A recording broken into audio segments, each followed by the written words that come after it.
Tell your story. Change the conversation. Organized by students. TEDx Youth at SHC. Kids are magical. They have a pull to them that makes us naturally gravitate towards them and change our behaviors around them. We've all seen people interact with kids. Their voices become more high-pitched, they are more attentive, they are kinder. It's fascinating how children change us. For the past 3 or 4 years, I've worked as a camp counselor and babysitter. And after all this time spent with children, I've learned that kids bring out nostalgia in us. They remind us of our own childhood and the magic we used to have. This longing for our childhood pulls us towards children. We admire how lucky they are to still be in that phase of their lives.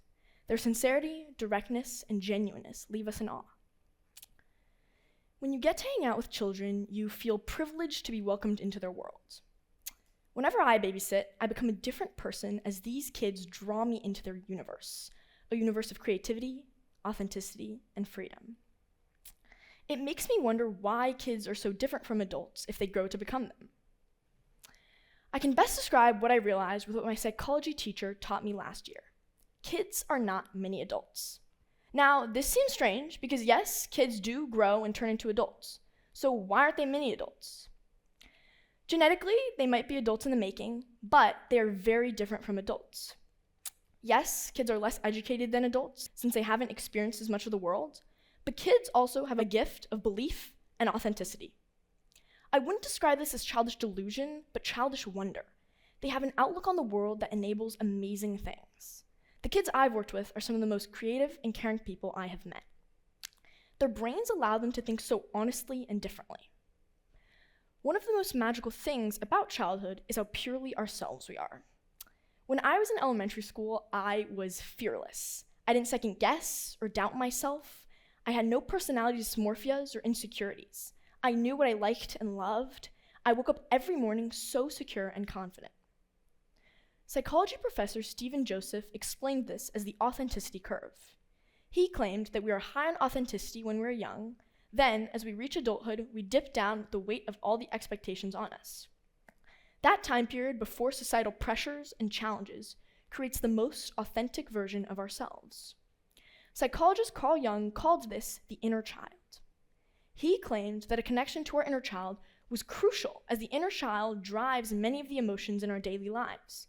He also claimed that losing conscious awareness of this inner child was like losing part of yourself or your center. So if this child brain is so wonderful, why don't we all act like kids? While the child brain is incredible and unique in its own ways, there are challenges, obstacles, and tough realities that need to be dealt with by an experienced and mature adult brain. Our child brain sadly slips away without us noticing, and as said in The Little Prince by Antoine de Saint-Exupéry, all grown-ups were once children, but only few of them remember it. But it doesn't have to be this way. We will never be children again, that's for sure, and we will probably never have our child brain again, which is probably for the best. But there are ways we can revive that child brain. I don't believe it leaves us. I think we just grow more parts to ourselves. Our child brain is like the initial core to our personalities. It's our most authentic self and who we first were in the world. As we grow and mature, more layers are added. We become more complex and sophisticated. The child brain is not lost, just hidden by everything we've acquired and learned through our lives. I used to love stuffed animals. Of course, I know all kids do, but I really loved them. I believed in their worth, their value, and their importance in my life. Every vacation I took one along, they had clothing, names, families I created, all of it. And today, I don't have the same adoration for stuffed animals that I used to, but I still can't let them go. They sit in piles on my bed, they're displayed on shelves in my room. I just can't let them go. Even the thought of giving them away hurts me as I fear losing that part of myself. Our child brains sometimes appear in us when we act immaturely or we cling on to parts of our childhood. Some specific things can bring this child brain back. First, just being exposed to things familiar from our childhood is the easiest way to feel closer to our inner child. Eating your old favorite candy, watching your favorite childhood movie, or even listening to a song you used to like has this effect. The other day I was babysitting and we went to a park and this playground, and I used to go to this playground a lot when I was growing up. And it was the first time I'd actually run around and played in a playground in years. And strangely, I didn't feel old or embarrassed. I felt like I belonged. My inner child was brought to life, and I felt so carefree. Tom Robbins said, "It is never too late to have a happy childhood." Experiencing things familiar from our childhood can be comforting, like it was for me, but it can also fix parts of the childhoods that we feel like we missed. Second, just being exposed to other children is a way to bring back our inner child.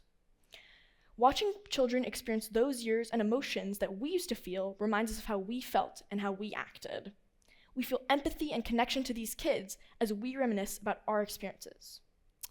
So, why focus on our past child selves instead of our present and future selves, which will be affected? These kids don't just have to remind us of our childhood. These kids can bring back who we were as children. Our inner child can be released, and with that comes our most authentic self. To recapture that essence makes us feel more grounded. Knowing simple facts like your favorite color, your dream job, or even your favorite Lego Friends character fights the insecurities and dysmorphias we have about ourselves.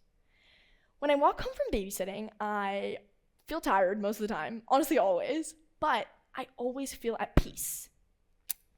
Life feels so simplified in the eyes of children, and they remind me what I actually prioritize and what makes me feel like myself. They make me feel like I want to wake up every morning and be joyful, but they also make me feel like I want to rediscover my old hobbies and re-explore the world around me. Knowing these key facts and values about ourselves can be combined with everything we've experienced thus far. An integration of the values, strengths, and authenticity of the child brain with the maturity and intelligence of the adult brain. This combination can create the best version of ourselves, a version that is more grounded and secure in our identities while still using wisdom about the world. Kids challenge us to question the norm. They question homelessness, hunger, and poverty. As adults, it's easy to lose this curiosity and feel a sense of disappointment and cynicism about the world and life. We accept the negatives of life and society and stop questioning things as much. Regaining part of our child brain can reignite this curiosity. We can restart questioning things instead of accepting what people call the reality of things. As children, we don't have the knowledge or capability to act on these desires, but as adults, we do. How we imagine the world as kids doesn't have to be a delusion. It can be a goal that we strive for to make the world a better place, a place that children deserve and that we deserve. What if we learn from children and learn from ourselves how to reclaim our most authentic self? And with that, our belief in the possibilities of today and our power to make the world a better place. Thank you.